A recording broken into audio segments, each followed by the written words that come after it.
kembali lagi bersama aku Elsa Nurani Mansur di MM Podcast.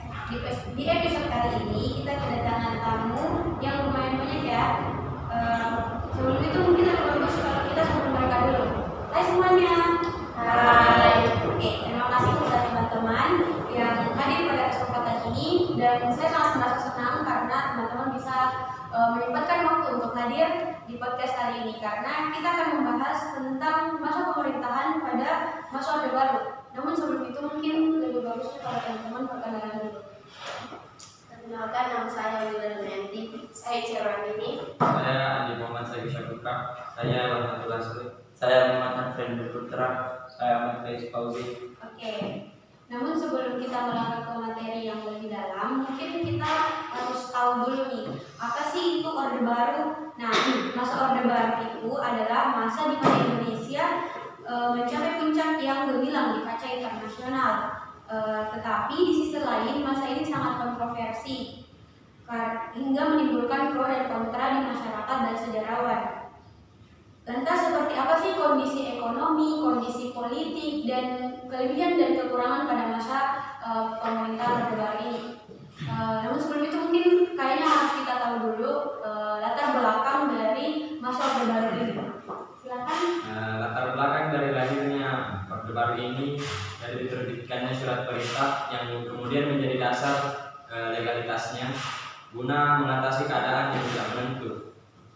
Presiden Soekarno mengeluarkan surat perintah yang ditujukan kepada Letnan Jenderal Soeharto selaku Menteri Panglima Angkatan Darat untuk mengambil tindakan dalam rangka menjamin keamanan, ketenangan, dan stabilitas pemerintah demi keutuhan bangsa dan negara Republik Indonesia. Perumusan surat perintah ini dibantu oleh beberapa perwira tinggi yaitu Mayor Jenderal Basuki Rahmat, Brigadir Jenderal M. Yusuf, Brigadir Amir Mahmud, dan Brigadir Jenderal Sabu atau Komandan Pasukan Pengawal Presiden Cakra Dirawat. Surat perintah inilah yang kemudian dikenal sebagai Surat Perintah 11 Maret atau Super Semar.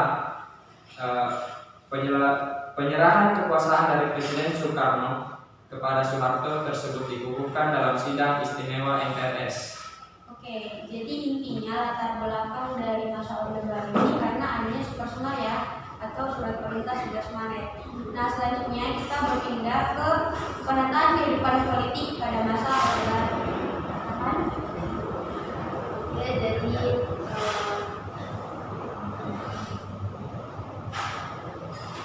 Jadi penataan kehidupan politik itu mempunyai 5 macam poin, yaitu yang pertama pembubaran Partai Komunis Indonesia beserta ormasnya.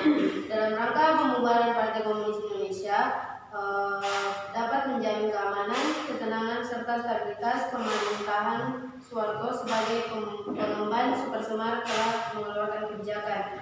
Poin yang kedua, penyederhanaan partai politik. Pada tahun 1973, setelah dilaksanakannya pemilu yang pertama di masa Orde Baru, pemerintah melakukan penyederhanaan dan penggabungan partai-partai politik menjadi 3, yaitu yang pertama Partai Persatuan Pembangunan atau PDIP, yang kedua Partai Demokrasi Indonesia atau PDI, dan yang ketiga Golongan Rakyat atau Golkar.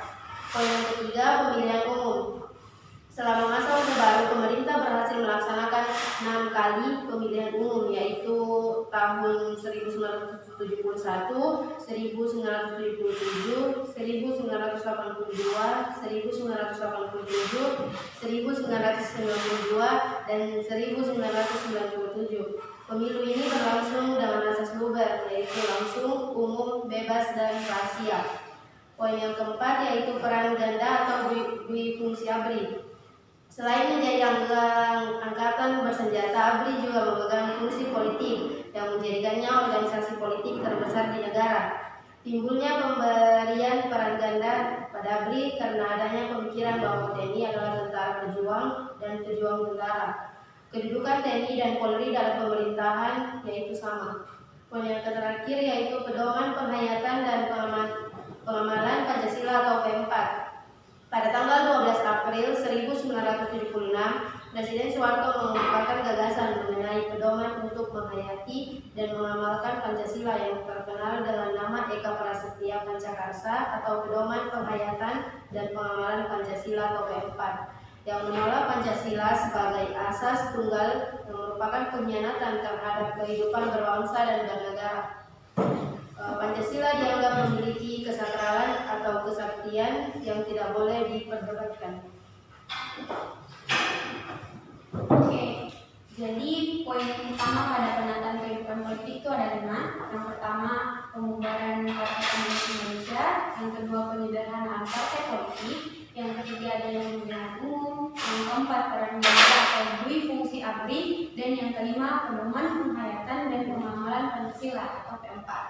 Oke, selanjutnya kita beralih pada penataan kehidupan politik luar negeri pada masa Orde Baru. Penataan politik luar negeri.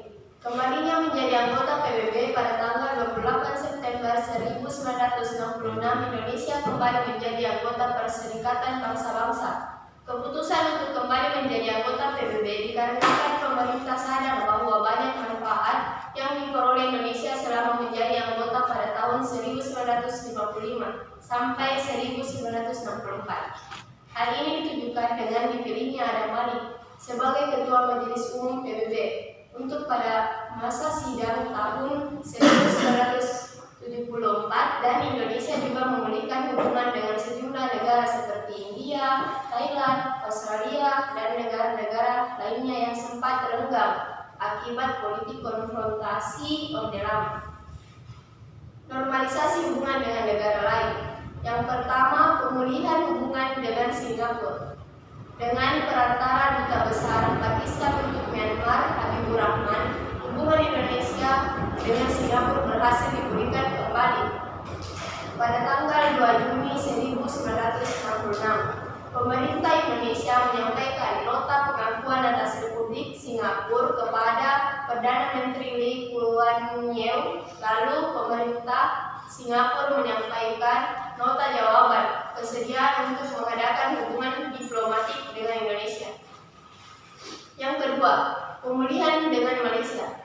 Normalisasi hubungan Indonesia dengan Malaysia dimulai dengan diadakannya perundingan di Bangkok pada tanggal 29 Mei sampai 1 Juni 1966 yang menghasilkan perjanjian Bangkok. Pada tanggal 11 Agustus 1966, penandatanganan persetujuan pemulihan hubungan Indonesia-Malaysia ditandatangani di Jakarta oleh Adam Malik Indonesia dan Tun Abdul Razak Malaysia.